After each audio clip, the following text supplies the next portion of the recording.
മുഖ്യമന്ത്രിയുടെ മകൾ വീണ വിജയനെതിരായ മാസപ്പടി കേസിൽ മുഖ്യമന്ത്രി രാജിവെക്കണമെന്ന് പ്രതിപക്ഷ നേതാവ് വി.ഡി. സതീശൻ ആവശ്യപ്പെട്ടു. രാജിവെച്ചില്ലെങ്കിൽ പ്രതിപക്ഷം പ്രതിഷേധം കടുപ്പിക്കും. വീണയുടെ അക്കൗണ്ടിൽ തെറ്റായ രീതിയിൽ പണം വന്നതിന് തെളിവുണ്ട്. ഇത് രാഷ്ട്രീയ പ്രേരിതമായ കേസല്ല, കള്ളപ്പണം വെളുപ്പിച്ച കേസാണ്. കോടിയേരിയോടും പിണറായിയോടും CPIM-ന് ഇരട്ടത്താപ്പ് എന്തിനാണ് എന്നും വി.ഡി. സതീശൻ ചോദിച്ചു. ഈ CMRL കമ്പനിയുമായി ബന്ധപ്പെട്ട അല്ലെങ്കിൽ മുഖ്യമന്ത്രിയുമായിട്ടോ മുഖ്യമന്ത്രിയുടെ മകളുമായി ബന്ധപ്പെട്ട ഒരു കേസിൽ വന്നതല്ല. CMRL കമ്പനിയുമായി ബന്ധപ്പെട്ട ഇൻകം ടാക്സിൻ്റെ ഒരു സ്റ്റാറ്റ്യൂട്ടറി ബോഡിയുടെ ഫൈൻഡിംഗ് ആണ് ഇങ്ങനെ ഒരു പണം തെറ്റായ രീതിയിൽ ഇവരുടെ അക്കൗണ്ടിൽ വന്നിട്ടുണ്ടെന്ന്.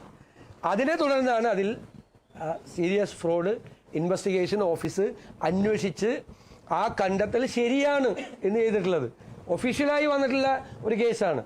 അത് ഹൈക്കോടതിയിൽ, ഡൽഹി ഹൈക്കോടതിയിൽ പോയിട്ട് അവർ സമ്മതിച്ചില്ല. മുഖ്യമന്ത്രിക്ക് അതിൻ്റെ പൂർണ്ണമായ ധാർമ്മികമായ ഉത്തരവാദിത്വം അദ്ദേഹത്തിനുണ്ട്. അദ്ദേഹം അത് ഏറ്റെടുക്കണം എന്നാണ് ഞങ്ങൾ ആവശ്യപ്പെടുന്നത്. അദ്ദേഹം രാജിവെക്കണം, ഉടൻ രാജിവെക്കണം. പീപ്പിൾസ് ഡെമോക്രസിയിൽ വന്നതും അതിനുള്ള സ്റ്റേറ്റ്മെൻറ്റ് വായിച്ചു പോയി. ആ സ്റ്റാൻഡ് എടുത്താണ്.